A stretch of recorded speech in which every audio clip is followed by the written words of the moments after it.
অনেক রান্না দেখলে মনে হয় খেতে কেমন যেন লাগবে। কিছু রান্না দেখতে সুন্দর হইলেও খেতে কিন্তু মজা লাগে না, আবার অনেক রান্না দেখতে যেমনই হোক না কেন খেতে কিন্তু অনেক মজা লাগে। আসসালামু আলাইকুম, সবাই কেমন আছেন?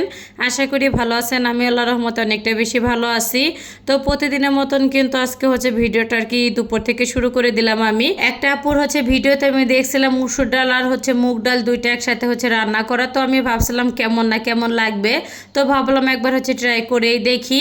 যেহেতু এই দুইটা ডাল কিন্তু খেতে অনেক অনেক বেশি মজা, তো যেই ভাবনা চিন্তা সেই কাজ। তো ডালটা কিন্তু হচ্ছে দুইটা মিলে আর কি আমি রান্না করতে হচ্ছে আর কি আমি বসিয়ে দিলাম। যাই হোক, আর অফ ক্যামেরায় কিন্তু আমি মাছগুলো হচ্ছে ভেজে নিছি। শুধু ডাল রান্না করলে তো হবে না, তার সাথে একটু মাছ তো থাকতে হবে। আর শুধু ডাল দিয়ে তো হচ্ছে ভাতও তেমন আর কি খাওয়া যায় না। তো এখানে কিন্তু হচ্ছে আমি পেঁয়াজ আর আদা রসুনটা সুন্দর করে হচ্ছে ভেজে নিছি। আর ভাজা হয়ে গেলে কিন্তু এখানে হচ্ছে শুকনো মশলাটা আমি দিয়ে দিলাম।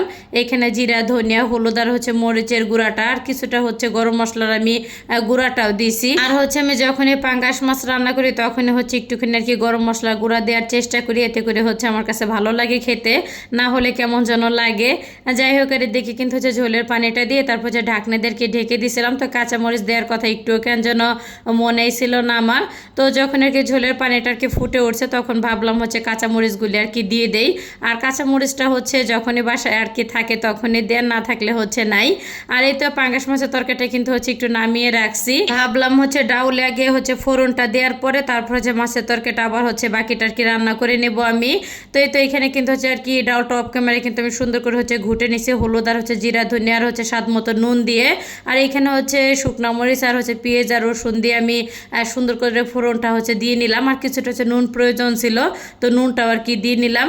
আর এই ডালটা খেতে কি আর বলবো, ভীষণ রকমের হচ্ছে মজা লাগছে। আর হচ্ছে মাশাল্লাহ দিলে তো ডাউলের কালারটাও কিন্তু অনেক অনেক বেশি সুন্দর আসছে। আর এদিকে কিন্তু হচ্ছে মাছের তরকারিটা রান্না করা আমার হয়ে গেছে। তো লাস্টে একটুখানি হচ্ছে ভাজা জিরার গুঁড়াটা দিয়ে তো নেড়ে চেড়ে হচ্ছে নামিয়ে নিব আমি। আর এই যে পাঙ্গাস মাছের তরকারির কালারটাও কিন্তু অনেক বেশি সুন্দর আসছে। আর খেতে কি বলবো, অনেক অনেক বেশি মজা হয়েছে।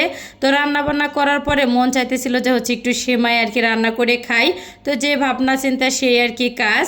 আর হচ্ছে সেমাইটা সেই ঈদের ভিতরে হচ্ছে আনা হয়েছিল, তো এই পর্যন্ত আর কি আমি রান্না করি নাই। আর ইদানিং হচ্ছে লম্বা সেমাইটা খেতে বেশি মজা লাগে, যেহেতু হচ্ছে লাচা সেমাইটা ছিল তো ভাবলাম এটাই হচ্ছে রান্না করে ফেলি। আর হচ্ছে আমার ছেলেটা আর কি স্কুলে ছিল, তো ও যদি আর কি বাসায় থাকতো ওকে বললে হচ্ছে নিচ থেকে আর কি আমাকে লম্বা সেমাইটা হচ্ছে এনে দিতে। যাই হোক, তো যেটা ছিল আর কি ওইটা আমি রান্না করে নিলাম। আর হচ্ছে অফ ক্যামেরায় কিন্তু গরম মশলা, তারপরে হচ্ছে তেজপাতা আর হচ্ছে স্বাদ মতন চিনিটাও দিয়ে দিয়েছিলাম আমি। আর হচ্ছে কিছুদিন আগে আর কি আমার মা আসছিল, আসার সময় হচ্ছে এই গরুর দুধ আর কি গ্রামের বাড়ি থেকে নিয়ে আসছিল, তো ফ্রিজে ছিল। তো ভাবলাম এটা দিয়ে আর কি আমি রান্না করে ফেলি, একটু হচ্ছে পানি দেই নাই।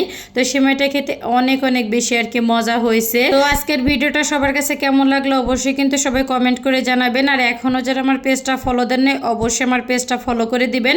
লাইক কমেন্টে শেয়ার করতে একদমই কিন্তু ভুলবেন না। ভিডিওটা এখানে শেষ করলাম।